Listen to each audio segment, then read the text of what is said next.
कामयाबी हासिल हुई है, कितने मीटर तक हम लोग पहुंचे हैं? 45 मीटर तक। सर वो जो हर्डल आया था उसकी क्या स्थिति है सर? नहीं, जो हर्डल आया था वो तो निकाल दिया गया है। वो तो निकाल दिया गया है। रात में ही 4-5 घंटे उसको काट करके गैस से निकाल दिया गया। तो क्या सर आगे कुछ और हर्डल्स आ सकते हैं, ऐसी कुछ आशंकाएं हैं आप लोगों को? देखिए, वो आशंका तो बनी रहेगी ना। ऊपर से छत में जहां लोहे के कंक्रीट के साथ बहुत सारे स्ट्रक्चर्स फंसे हुए थे, वो अगर गिरे हैं तो जमीन पर गिरे होंगे। और वो ऐसा तो नहीं है कि हमें जानकारी है कहाँ गिरा है, कैसे गिरा है नहीं। तो अब उस रास्ते में अगर वो अवरोध बन करके आ जाए जहां हम पुश कर रहे हैं, तो उसे निकालना पहले हमारी प्रायोरिटी होगी, तभी हम आगे बढ़ सकते हैं।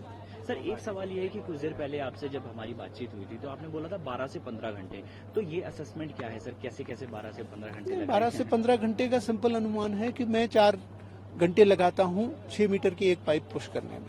तो मुझे अगर 18 मीटर पुश करना है 12 घंटे, थोड़ा और इधर उधर और कुछ काम करने की कभी जरूरत पड़ जाती है, 3 घंटे इसलिए ऐड कर दिए। तो 15 से 18 घंटे करीब की बात कोशिश करते हैं। इसके अलावा सर अंदर जो तमाम श्रमिक हैं उनकी तबीयत कैसी है सर? डॉक्टर्स वगैरह से बातचीत हुई? बिल्कुल, लगातार उनको जो अटेंशन जरूरी है वही हमारी इस समय प्रायोरिटी है, दिया जा रहा है। और अच्छी तरीके से उनके साथ कम्युनिकेशन लिंक बना हुआ है। इसके अलावा सर सवाल ये है कि बाहरी जो राज्य हैं, दिल्ली है या फिर और जगहों से भी एक्सपर्ट बुलाए जा रहे हैं सर, कहाँ कहाँ से बुलाए गए और किन किन चीजों के एक्सपर्ट बुलाए गए सर? देखिए, इस काम के लिए जहां से भी हमको जो सहायता, जो एक्सपर्ट एडवाइस सुलभ हो सकती है, वो मंगाई गई है, मंगाई जा रही है। उसमें कहीं कोई कमी नहीं है। और सहयोग हमें पूरा मिल रहा है, क्योंकि बड़ी संस्थाएं हैं, उनके पास सहयोग देने के लिए बहुत कुछ साधन है और हमारे को उन्होंने साधन उपलब्ध कराए हैं। कामयाबी हासिल हुई है, कितने मीटर तक हम लोग पहुंचे हैं? 45 मीटर तक। सर वो जो हर्डल आया था उसकी क्या स्थिति है सर? नहीं, जो हर्डल आया था वो तो निकाल दिया गया है। वो तो निकाल दिया गया है। रात में ही 4-5 घंटे उसको काट करके गैस से निकाल दिया गया। तो क्या सर आगे कुछ और हर्डल्स आ सकते हैं, ऐसी कुछ आशंकाएं हैं आप लोगों को? देखिए, वो आशंका तो बनी रहेगी ना। ऊपर से छत में जहां लोहे के कंक्रीट के साथ बहुत सारे स्ट्रक्चर्स फंसे हुए थे, वो अगर गिरे हैं तो जमीन पर गिरे होंगे।